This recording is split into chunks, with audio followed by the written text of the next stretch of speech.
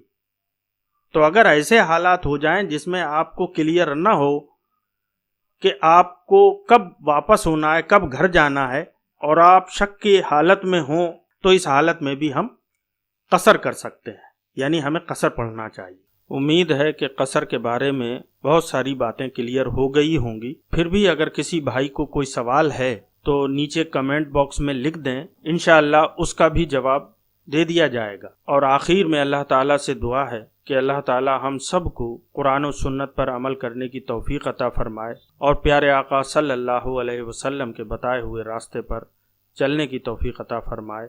آمین یا رب العالمین۔